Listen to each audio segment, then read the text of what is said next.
Hello, my friends, and welcome to episode 171 of the Kiss Army Nation podcast. I'm one of your hosts, Pasquale Berry. And I am Claudius Pera. Welcome to the show, everyone. Kiss Army, buckle up and get ready for a night of rock and roll storytelling. From our hometown of Montreal, Canada, our next guest has a passion for Kiss and music that's only rivaled by Gene Simmons' love of bass playing and money and women. You know what I'm talking about. Kiss Army, please welcome Saric Emil. Saric, finally, welcome to the show. Thank you, guys. Thank you very much. It's a pleasure to be on your guys' show. It's been a while, and I'm glad we're going to be doing this tonight. Absolutely, man. On the 41st year of Kiss Unmasking. That's right. Today, 41 years today that Kiss did their unmasking on MTV. So we're doing this today. That's great. Yes, fantastic. You got it. You got it, man. So nice to have you, Saric. So this is great. This is going to be a lot of fun. So to get things moving, the obvious question, Saric. So how did you first discover Kiss, and what actually drew you to their music? Well, the first time I saw Kiss was on the Crazy Nights tour.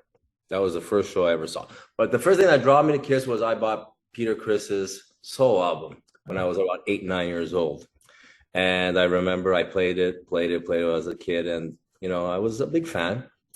And then a couple of years later, I was playing hockey, and I went to a tournament in Boston, and I went to a CD store, and I bought Dressed to Kill. Okay. And when I got Dressed to Kill, I played it, and I loved that. It wasn't a CD, actually; it was a cassette. Okay, well, a cassette. It was a cassette back then. It wasn't CD. Love it. I love it. It was a cassette. And from there, I just became a big Kiss fan. And since then, I've loved the band. And I bought, after that, a couple of years later, I bought the Animalize VHS, not DVD. And from then on, that was in my teens at that point. And from then on, I was a big Kiss fan. And so let me ask you something. So you're kind of a non-stop Kiss fan. Did you ever check out? After all these years? I never checked out, but I would have to say it's all timeline. And I guess when you're 15, 16 years old, Kiss was non-makeup, and right. I guess I was a big follower of Kiss during the non-makeup days. Mm-hmm. So I was with Kiss from Lick It Up all the way, to now, and that was the years that I was really a big fan. During those years of Animalize and Creatures of the Night and all those albums, Asylum. So those are the years that I really got into Kiss during the non-makeup days. Okay. Most times we ask the following questions at the end of the show, but we're going to go into the details later on. But just to kind of wrap up this whole idea, how it started, and here we are today, many years after you were exposed to the band. So can you tell us, looking back, how has Kiss impacted your life? So what does Kiss mean to you today? Oh, that's a good question. Well, it's been with me my whole life, right? So basically, as a fan, from collecting to seeing them so many times, it means everything, actually. It's like Kiss has always been there for me, right? So like from going to the shows to buying the CDs to buying the vinyls now, I know Past collects vinyls now too. Yeah. So, you just never could stop, So basically my whole life has been Kiss, basically. So I followed Kiss from when I was young till now. So it's impacted me in every way, because it's always in my car. I'm always listening to them. I'm always looking for something that I don't have in my collection. So it's been there for me since I'm, like I said, 8 years old, and now I'm in my 50s. So, and it's still there with me. A day doesn't go by that I don't listen to something from Kiss or buy something that I'm looking online nowadays. It's a lot easier nowadays to get Kiss stuff than it was back when we were younger. Back in the day, it was really hard to find Kiss concerts like now. Now you go on YouTube, they're all there. Back in the day, if you had a Kiss show, it was hard to find. You had to find somebody that had it. You had to trade with somebody. Absolutely. Back in the days, when you had a Kiss show, it was a lot harder to be a collector, I find, back in the day than it is now. And now with all these vinyls coming out and everything, it's basically these shows I had when I was like 14, 15 years old. But, you know, you had them on cassette. I remember I used to put them in a cassette, and then you cut a picture out of a magazine, and you would put the songs on the thing, and you would put it inside, and you'd be walking around in school, go, look, I got Kiss Live in Montreal, or I got Lick It Up tour, I've got, you know, and all these shows. And I used to collect these shows, and I had so many of them. It was you know, it was a pleasure collecting this stuff back in the day. And nowadays it's not exactly the same anymore. People don't they don't collect like they did back in the days. Nowadays, you can find everything on YouTube. And yeah, it's true. We talked about that, you know, so many times with past, you know, everything is so accessible now that it kind of lost the magic, you know, of trying to find, you know, the good stuff and doing all these kind of art around, you know. But yeah, that's quite interesting. Like back in the day, I met some collectors. I remember I wanted to buy one collector. He came up to me. I met him at Barrie UQAM, and he had Paul Stanley's Asylum tour shirt, the one that with the studs there, all ripped up, and you know, all kinds of stuff that was there. And they used to come with all kinds of different passes and all kinds of stuff. And these things were hard to find, and you know, and I had so many of these things. I used to get the Crazy Nights passes and all kinds of other different passes and stuff that I was buying and stuff.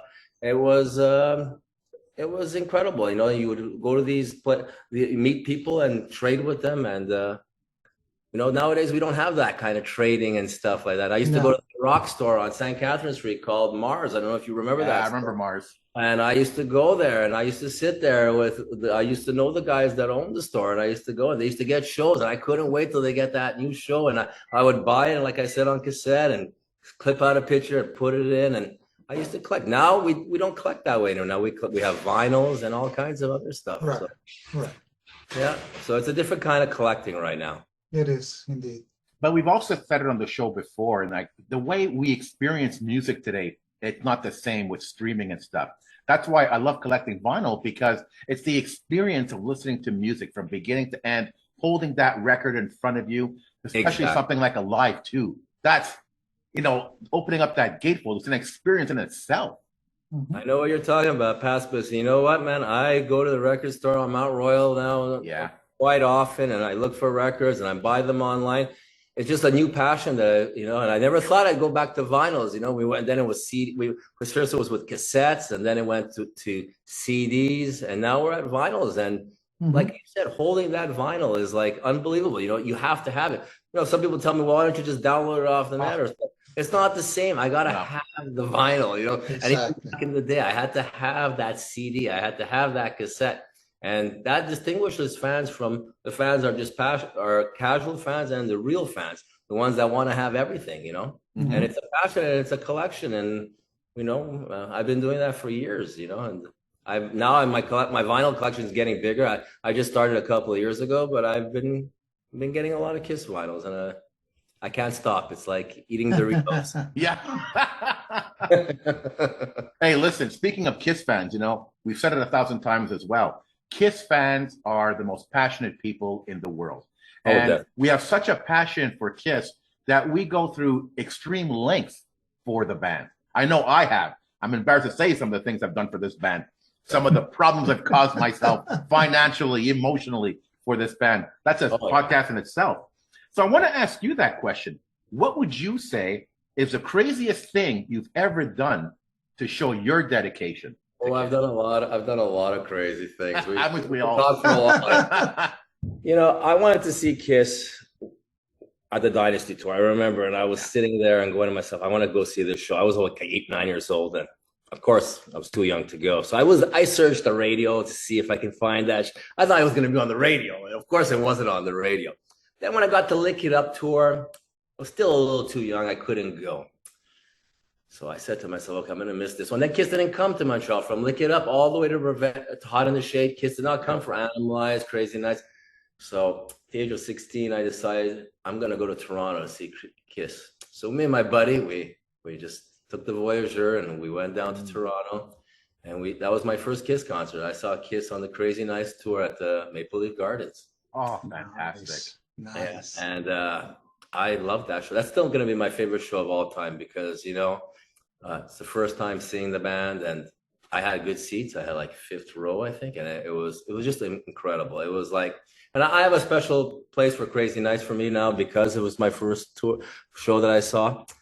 And after that, I saw Kiss 25 times after that. So, but that was my first Kiss concert, Kiss Toronto, Crazy Nights. And me and my friend, we didn't even tell our parents. We just woke up in the morning to the Voyager bus and got on the bus, got our way to Toronto, saw the show, and came back. I said I was sleeping at his house, and he said he was sleeping at mine. And we went down and saw Kiss Crazy Nights. And after that, I saw them then on the Hot in the Shade tour. I met Gene Simmons at Backstreet, the rock bar, after the show.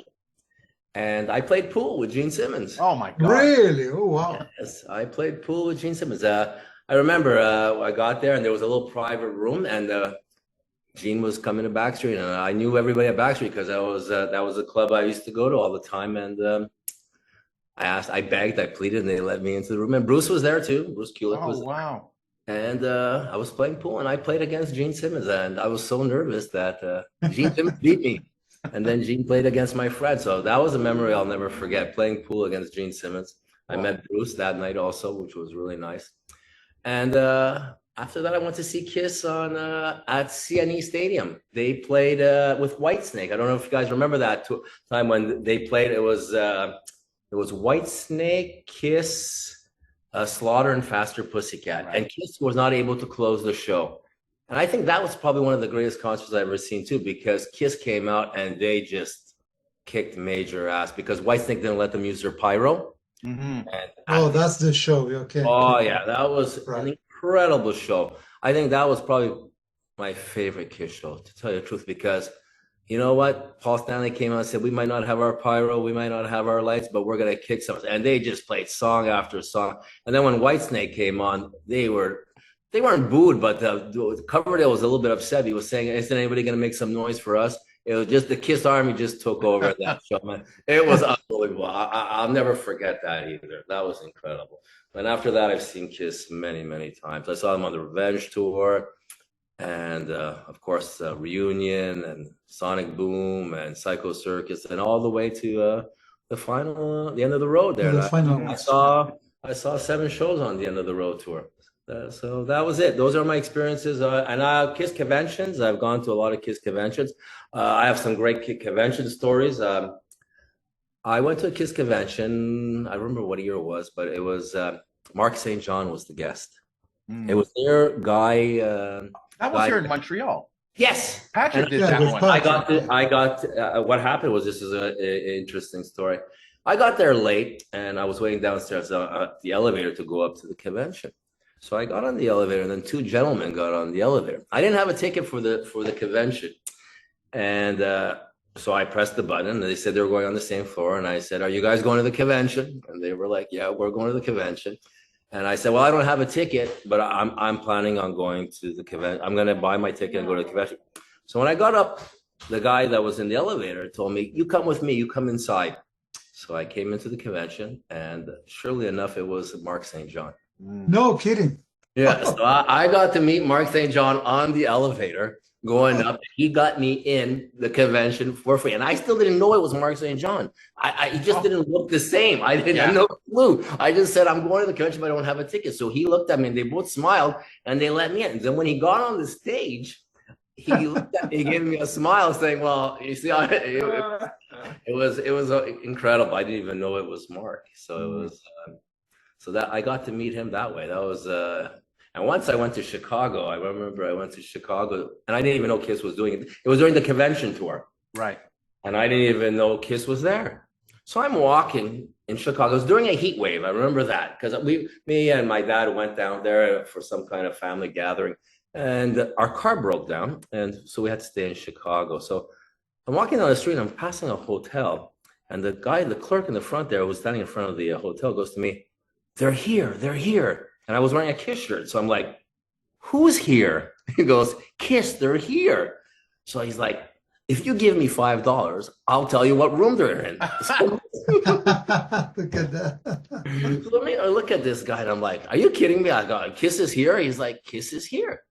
So I go, all right. So I go to him, listen, I'll give you $5. You tell me where they are. So he goes, that's a room something. I don't remember on the floor, some floor. So I go, I'm not going up to the floor. So I decided to go up onto the floor and wait by the elevators. And surely enough, 10, 15 minutes, Paul Stanley walks out and he's going down the elevator with this guy. And I got to meet Paul Stanley also in an elevator. So I got to meet Mark St. John in an elevator. And I got to meet Paul Stanley on an elevator during the convention tour when I went to Chicago. Mm-hmm. Wow.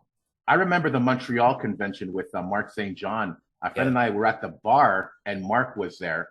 And Mark is the one that initiated the conversation with us. Yeah. And we just started talking at the bar. We're talking with Mark St. John. It was something else. But honestly, Pasc, I didn't recognize him. I was down there. I guess I got there late because everybody was up there already. I guess he came. He's the last one. And when I got there, he kept looking at me, and I was looking at him, and I'm like, I don't know this guy. But I felt awkward. I go, Are you going to the convention? He goes, well, yeah, I'm going to the convention. And then he actually got me in, and he was like, come on with me. And no, people often ask me, you've done so many KISS events, and what would be your favorite event? I can't answer this. There's so many different things that happened in my history, So I'm going to put you on the spot. So what would you say with all of your KISS adventures? What is that one memory that really stands out for you?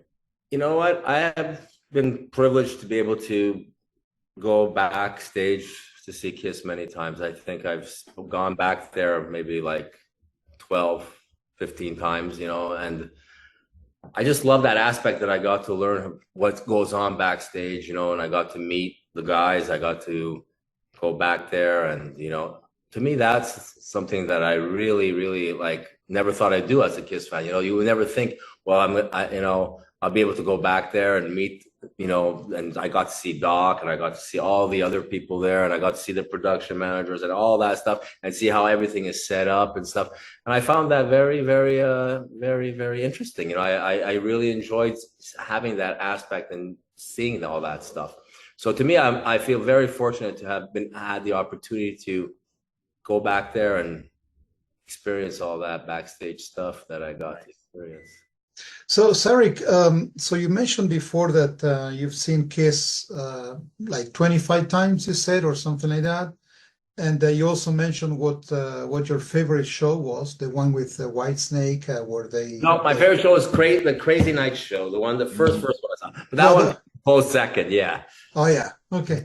And what would you say if, I don't know if the comparison is valid, but... did you enjoy more, KISS with makeup at live, or basically it didn't make any difference to you? Was it still KISS, or was it like a different band for you? I'm talking live, going to a show. So what do you prefer? So I'm not talking about lineups, but mainly, with or without the makeup. I guess when you're young, and you see a KISS, for the first time, and that was, like I said, I grew up in my teens when they didn't have the makeup. So to me, it was kind of like those were the main ones for me. Then when 96 came and they did the shows, the reunion tour, of course, at that point I was amazing because you got to see KISS for the first time with makeup. Mm-hmm. So to me, those were really special days. I remember I went to see them in Montreal, Ottawa, Quebec, and Toronto on that tour, 96. And but I still hold up in my heart more like the non-makeup, because those were the first times I saw them. So to me, that Revenge show and that Crazy Night show and those On the Stage shows were really, the ones that I enjoyed probably the most. Any memories that stand out, for live, shows or something that you remember being that, that happened, that show, we'll never forget it, blah, blah, blah, or something like that? Well, I remember in 96, I had front row in Montreal, and Ace Frehley was running from one side to the other. And I kept running. We had a little gap that I kept running from each side, and he kept throwing picks. I think I caught like about 15 Ace Frehley blue picks that night. because he would go on the left side of the stage and I would go there and he would throw them to me. And then he would go on the other side and run on the other side. And he would throw them to me. So, but those shows were great. And the end of the road shows were really great. I really enjoyed those shows a lot too. You know, that was like the end there. And, you know, I really enjoyed those shows. You know, it was the end and we had a good time at those shows, you know, and they were great. They were amazing shows, you know, and it's too bad that it ended, but it was time, you know, and it was time. Absolutely. So Saric, you mentioned that you met some members of the band. So I have an interesting question for you. I'm curious. So who was your favorite member before you met them? Before you met the band? And who would you say is your favorite member after you met the band? So my favorite member before I met them? Yeah. Would have probably been Ace Frehley. Okay. Okay. And after I've met members, I would say Eric Singer is the nicest guy I've met in Kiss. Right. Nice guy. Also, Tommy Thayer was very nice. He was a nice guy. I met Bruce not too long ago in Vegas. A few months ago when I went down there to see Night Ranger. He was a very, very nice guy. So I find everybody that I've met in Kiss very nice. You know, even from the people that work for the band to every member that I met have always been very nice to me. So would you agree with the adage, you know, never meet your idols? No. Well, I didn't experience. I've met other musicians that I thought were not that nice, but everybody in this cab that I've met, you know, was always very nice. Even Gene, I met Gene when on the end of the, I think it was at the end of the road in Manchester. I went down to that show, and Gene was sitting in the lobby and talking to the fans. It was really nice, you know. He came, he was sitting there eating. He talked to all the fans. It was just very nice, you know, and he signed my poster that I had there, and he was very nice to everybody, and all the other guys too. They've all been very nice. You know, we've all heard of, you know, the man of 1,000 faces. You're the man of 1,000 stories. So is there a story for you that stands out regarding meeting any member of the band? And I know you must have 1,000 of them. I met, like I said, I've met Eric Singer a few times at the hotel at the Vogue. I once sat with him once. He sat with me and my sister, and we had some drinks. I went to the Vogue where they stayed one time also, and I came in, and it was the day after the show, and they were at the restaurant. I saw Doc McGee, and I saw Eric, and Tommy was there, and Evan, Paul's son, was there. So I got to meet them there too. So that was a great memory for me. I got to see them there, and I got to sit with Eric, so, you know, and talk to him, and that was really, you know, that was cool, you know. So I always get the impression that, you know, they don't want to be bothered when they're sitting in the lobby of a hotel or at a restaurant and they see a fan with a Kiss t-shirt. They go, "Oh no, not another fan here." I guess that wasn't the experience that you had. Well, no. Well, Erica was really nice. So I met him and we sat and we talked in the lobby. I also met, I met Doc in the restaurant, and he was very nice. And Tommy, I took photos with them. Everybody talked. Everybody was nice, and they didn't seem to be bothered by seeing us. So that was. Saric, let's get a bit deeper into music and talking about, you know, your favorite things. What is your favorite Kiss album and why? My favorite Kiss album is probably Rock and Roll Over. Okay. And Rock and Roll Over, I just think has the strongest songs. The production on it, I think, is the best, and it's an album that was, I think, their best, you know. And for non-makeup, I think my favorite non-makeup album would have to be Kiss Asylum. Okay.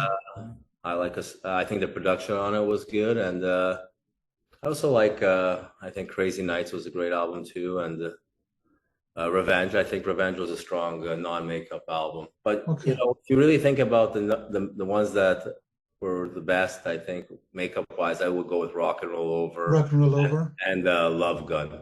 Okay. Those, I think, were the ones that were. Okay. And you know, I'm going to backtrack a bit when you said that Kiss has been with you, you know, all your life, and it's a big part of who you are. So it doesn't have to be Rock and Roll Over or your favorite album, but is there any album that basically holds a really special place in your heart because of maybe the reason where you headed for the first time or what was going in your life at that time? Sometimes we connect, albums and even concerts or something with special moments in our life. Is there any album that could relate to something that happened to you in your life? I would say the albums from Lick It Up all the way to Revenge. I think it's just, I was a big fan at that point in time. Okay. And those were the years, when you're young and that's all I really, that was my focus, Kiss, during those years, and those were the years that, you're going through high school and starting college and stuff. And, Kiss was not that popular back in those days, during that time, everybody was a Motley Crue fan or a Def Leppard fan. It was hard being a Kiss fan during those years because people were like, oh, you like Kiss, and while they're all liking Motley Crue and Van Halen and all that stuff. Mm-hmm.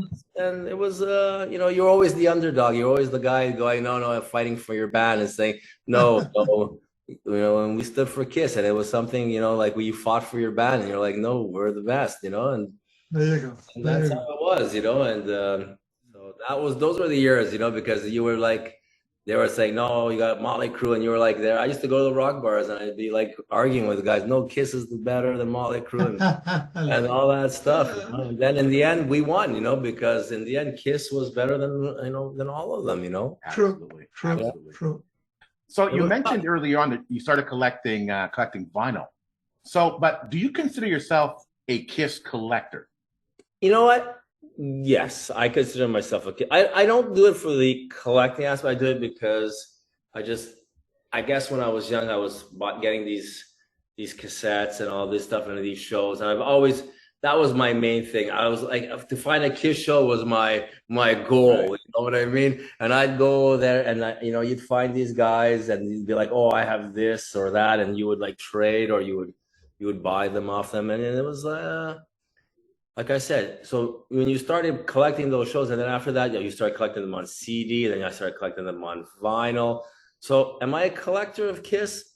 I'm sure you have a lot more than I do, but on vinyl right now. But, all these shows that are on vinyl now that are coming out, I had them when I was, 13, 14, 15 years old, Mm-hmm.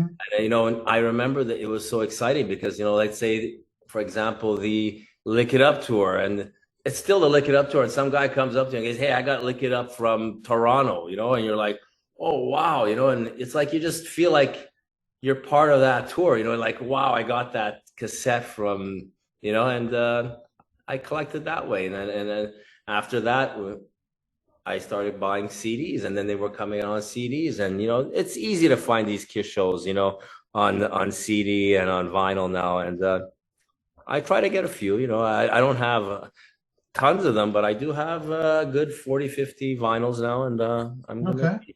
I try to, whenever I see one, or if or I'll order one, but it's a collection, you know what I mean? And It's endless. I'm not as excited to get them as I was back in the day, but right. But back in the day, it was like, like I had to have them all, and I had quite a few on cassette. I used to collect also the Vinnie Vincent Invasion. I had I think I had almost every single show that Vinnie Vincent did on cassette. Oh wow! I also a big Ace Frehley's Comet fan. I had quite a collection of Ace Frehley Comet shows. I had them all on cassette. Now they're like they're all on vinyl. Now you have to pay $70-$80 to get one of these shows. So I did collect, and I do have a lot of Kiss concert shirts. I got, I collected those. I had the Animalized shirts. I have the Crazy Nights ones. I have the Revenge. I also have the Asylum. I got them all. I make a concert T-shirt collector too. Kiss collecting is about not just collecting merchandise, but it's about collecting memories, right? Definitely. And I've been collecting stuff that reminds me of a time where I attended an event or something. But now I find myself, like you said, collecting more records. And I found the record to the Dynasty 79 show in Montreal, my first Kiss concert. It sounds like garbage. But it's like I could almost hear myself in the background, cheering for the band. Right. So what would you say is your most memorable piece of Kiss merchandise that really means something to you? That's the thing. Well, I have a lot of Eric Singer drumsticks. Oh yeah, I got about 8-10 of those. What else do I have? I have a lot of pics. I have all the members. I've been in front row for a lot of these concerts, so I've caught a lot of pics I even got one from the Crazy Nights tour there. I got one from Paul. I still have that one. I have I have from the Hot in the Shade. I think I got about 30-40 different pics from these concerts that I've been to. Was never really into the toys and that kind of stuff. Right. I have a couple of dolls and stuff, and I have the Kiss dolls there. I have a few of those, but was never really into the other stuff besides the vinyl, the CD, and the T-shirts. So, Saric, we've always said that, now with the band, not touring anymore. So what we have, it's this, right? So it's the fandom, it's the passion that we share, with the Kiss Army. So, and we always said that, the Kiss Army is really special compared to some other bands, fans. So what are your thoughts about the Kiss Army? Are we that crazy? So what's so special about us? I think Kiss has got the best fans in the world by far, by any other band. Look how many podcasts are on Kiss right now. It's unbelievable. I don't see that with any other band. I don't see any other band that had that kind of merchandise and that kind of love by their fans. And speaking of stories that you've been to so many places and attended so many shows, your experiences with the members of the band, would you have any story that you would like to share about some passionate Kiss fan that you met or that you might have come across, maybe at a concert or an expo or something that you remember from a fan? Well, definitely, I find that I can go see a Kiss show and talk to, we're all there for Kiss and we all love Kiss, and when we get there, I can meet a stranger and talk to them about Kiss for hours. And we all have that same passion, and we all, especially the big fans, the ones that follow everything, you can talk to them about anything, and it's incredible, and we all have that passion, and you never start from zero, right? So it's like you know the other guy for a long time, and it's no need to break the ice or anything like that. No. Exactly. You just start talking about Kiss, and you can talk for hours, and once you start talking about it, you can go for there's so much to talk about. There's over 50 years to talk about, so it's incredible. Yeah. So we were talking about Kiss-related events, right? And there's been so many, expos, Kiss cruises, podcasts, ways of celebrating the band. Now that Kiss has reached the end of the road, we need to find a way to continue their legacy, to continue to celebrate the band. So what would you like to see in the future in terms of Kiss-related events that we could come together as a group, as a community, to celebrate the legacy of Kiss? Ace is still touring. Gene is still touring, right? He just he's doing shows. So I don't think Kiss will ever die. The avatars are going to come up. We'll see how that goes. Yeah. But Kiss will always be around. There will always be Kiss, no matter what. And they're always going to be around. Either Paul's going to go on tour, or Ace is going to do something, or Gene's going to do something. The merchandise will always be there coming out. Soundboards are going to be coming out. Everything will be coming out, and there's so much merch, and there's so many vinyls they can release, and So the Kiss will always be around. The music is there. We have the music. We can listen to whenever we want. We have all those albums to listen to. We can listen to Ace's solo albums. We can listen to Paul's solo albums. We can listen to all that stuff. So we will never be like saying to ourselves, well, we don't have anything, but the podcasts are still there. So I feel like, Kiss will live forever. You know what I mean? And even though it's the end of the road and there's no more Kiss, but in reality, we're still going to have a lot of stuff out there for us to either buy merchandise wise or the band doing some kind of projects. Right. And speaking of which, so you mentioned the end of the road, and it's pretty recent, and it still resonates with most of us. What happened in New York, and how it was rolled out, in the city and all of that. But you have gone through so many experiences with the band, with fans, with your collection, everything that you were telling us stories. So, but is there any Kiss experience that you wish you had? Something that actually maybe doesn't exist, or you wish it could exist? Something that said, oh, that could be cool if Kiss did that or something. Or let me rephrase the question. Are you excited about what's coming up with the avatars and stuff? Do you think that's the only thing that it's left for this band to do? Well, I'm hoping I've never done the Kiss cruise, and that's something I really wanted to do, and I never got a chance to do that. And hopefully, and now I don't know if I heard they're not going to be performing anymore on the boats. So, will there be another Kiss cruise? Will there not be? I'm not too sure about that. I would like, maybe I wish I would have went on one of those. I never did.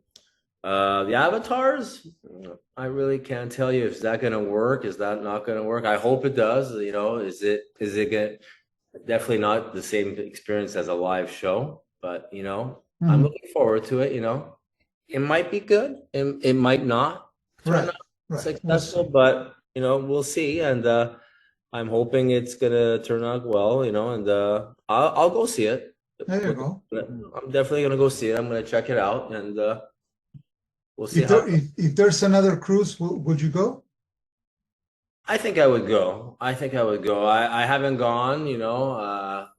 Like I said, I've seen the band many times. I'm not really a boat kind of guy. But yeah, I think I would go if there was the next one. I would probably go if there was one. Okay. We said earlier in the episode that now that Kiss has reached the end of the road, we're trying to still maintain the legacy of the band through various Kiss events and so on. But it's also very important to stay connected to Kiss fans. So how do you see yourself remaining connected to the Kiss community now that Kiss has reached the end of the road? I don't know. I'm going to always be a Kiss fan for the rest of my life, right? So if I've been a Kiss fan since I'm 8 and I'm in my 50s right now, I guess I'm going to be a Kiss fan forever. So, I'll talk about it. I'm going to listen to it. I'm going to wear my merch. I'm going to walk around. And there you go. And if they do anything, I'm gonna support it. I'm a Kiss fan. And when people say, "Oh, I like the makeup. I like the non-makeup. Oh, I like this guy better than this guy." I like all Kiss. I like every member that was in the band. I don't understand these people with this. Oh, this was better than this, or this is better. Everything was good. Everything was great. There was a time, like some people say, well, Bruce is better than Ace, or Ace is better than Bruce, or Vinny was this or this. They were all great. They all had their great points, and they, I love all of it, and we should all embrace it, what we had, and be grateful that we had all this history and all this great music that these musicians gave us, and all this bickering about this and that and this and these arguments is pointless, So true. Well said. It's like, we love Kiss, and I love every Kiss. When someone asks me, that's why when you guys ask me, well, which member do you like the best? I like them all. I like Paul. Paul did some great stuff. Paul's probably, if it wasn't for Paul, there would be no Kiss. Yeah, definitely that I believe. If Paul Stanley was not in Kiss, there would be no Kiss. Gene was great, you know. Ace was great. He contributed. Gene contributed. Peter was great. You know, people ask me, who do you like as drummer better? Peter is. They all were great. Eric was great. Eric Carr was great. Peter, Chris, they all had their strong points, you know. Yeah, a big contribution to the Kiss story, right? So each one of them. So everybody had a part, you know. So to me, I find that, you know, they were all great, and you know, I never, you know, I like Lick It Up just as much as I like Rock and Roll Over, and I listen to it just as much. I'm not stuck on like this or that, or like, oh, this tour was not good, or this tour was better than this tour. Just enjoy all of it, you know, and you know, it's there for us to listen to and enjoy. And you know, speaking of what Paz was mentioning before, trying to stay connected, I guess you've seen that there's been a recent announcement of the Kiss Cancer Goodbye, you know, in Florida coming up. So are any ideas? Are you planning to go? Is it in your horizon to try to go down there? I'm gonna look into it. I might go. You know, I might go. My girlfriend wants to go to Florida anyway, so this would there you go. Win-win. This would be a perfect opportunity, you know. Win-win, buddy. She wants to go to Florida. She keeps telling me, "I want to go to Florida. I want to go to Florida." So you know, maybe I'll it's say, the perfect excuse. Let's go to Florida December 6th. You know, maybe that's what. Yeah, that's a good idea, guys. Thank you. Yeah. There's some good bands there playing. You know, Todd Kearns. You know, and you know, well, you name it. You know, Zach Throne. You know, all those guys that we know already from the cruise. Yeah, it's gonna be great. It's gonna be a good event. Well, you see, we also have those events. You see, we have those, you know, we just had those events, those conventions and stuff, you know, with Ace and with Vinnie Vincent, and you know, so you know what, we always have some stuff that we will be able to do, you know. So you know, like I said, Kiss will never die. You know, we will always have an opportunity to be able to see something related to Kiss. I have one final question before we let you go. You know, as a Kiss fan, we've often said, you know, what an amazing time to be a Kiss fan. What an amazing time to be a Kiss fan. But recently, it hasn't been a great time to be a Kiss fan. Nothing has been happening, you know, since the end of the road. We're waiting for the merch to come, for something to come. Yes. We're in limbo right now. Yes. And I talked to Claudio about this, right? And I asked him, you know, what makes you happy right now? What are you doing to make yourself happy in relation to Kiss? And we both said, it's doing this podcast. We both agree, like, thank God for this podcast, or else, you know, what would we be doing Kiss related? Well, my question to you is, what are you doing to keep the Kiss excitement alive? I'm listening to you guys. There you go. Good answer. Good. Let me tell you something, guys. I really enjoy your podcast. You know, I've listened to you guys took a different angle from other podcasts. I find you guys, you know, talk to the fans. You guys have different kind of guests. You know, these other podcasts do all this. Look, just right now, like the Animalize. It was the 40th anniversary, I think, of Animalize. Yeah. Was it? And every single podcast is doing the 40th anniversary of Animalize. You guys do it different. You guys are more into the fans, talking to the fans. And honestly, I really enjoy your podcast more than the other podcasts. Not that the other podcasts are not good, but you know, you listen to a podcast, somebody's going to say, oh, I like this song from Amazon, this other song from Amazon, and this song from Amazon. And the other podcast is going to say the total opposite, where they're saying, no, this is different. Everybody has their opinion. That's why I don't like judging this album or that album or anything like that, but you guys just talk to people that have had their Kiss experiences, and you get their stories. And, you know, it's really something that I find great, because it's totally a different angle from all the other podcasts out there. And I really enjoy listening to you guys. Thank you, man. Thank you. You know, and as you said before, you know, the beauty of being a Kiss fan is that there seems to be, you know, something for everybody, you know, whether you like, you know, podcasts that like ours, or you know, guys that go into the reviewing an album or books or events. You know, there seems to still be some excitement, you know, around the band, even though they're not playing anymore. But I guess in your case, as you said before, you know, listening to podcasts or getting your music, you know, going every day, or seeing a show or revisiting some of the previous shows. I think that's the way that you're keeping it alive, right? Well, listen, all these other bands, most of them that we listened to during the hair metal eras there, it reminds me of Kiss, because if it wasn't for Kiss, most of these bands would not be even around. So, Kiss is a big influence on all these other bands. And so basically, and every band that you hear and they talk about, they'll either cover Kiss or they'll play Kiss or they'll mention as Kiss as one of their influences. Mm-hmm. So you'll always hear somebody mention Kiss if you like this sort of music, because Kiss is like basically their number one influence. So, so when you listen to a new band come out, they're going to tell you they love Kiss. If you listen to all these other 80s bands, they're going to say, who is their main influence? They're going to say Kiss. Mm-hmm. So Kiss is, Kiss tried in the 80s to, that's why we had our time as Kiss fans, because they tried to keep the trend and go into that hair metal era. And you know what? They had a hard time, to adjust, from the makeup into that era. Mm-hmm. But they did their best, and they went through that hard period, and then they did the '96. Now, am I happy that they went to the '96 reunion tour at that point?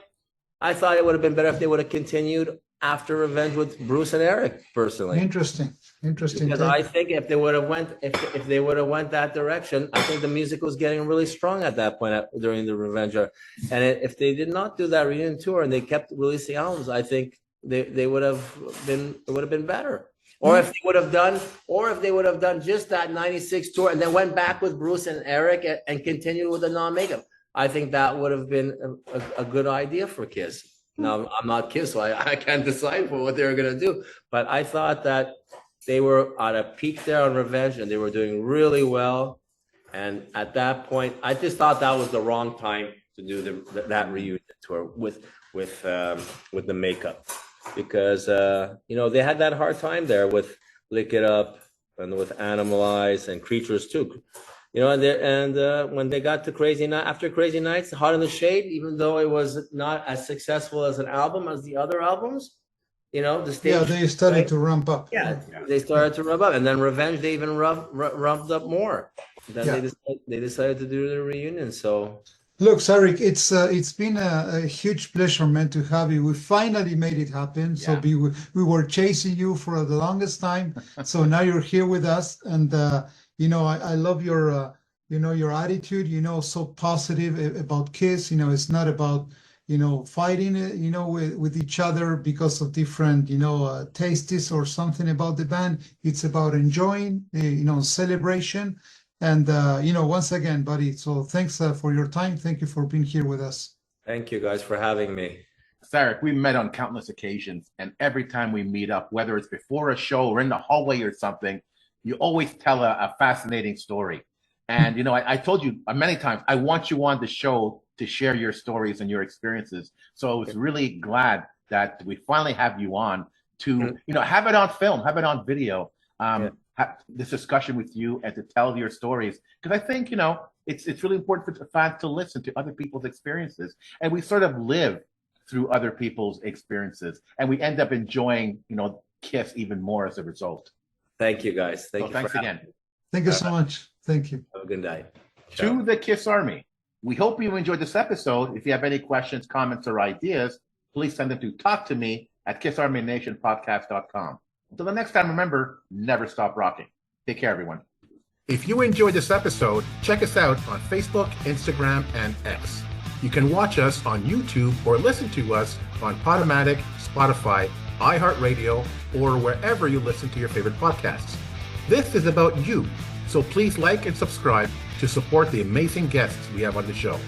See you soon, Kiss Army.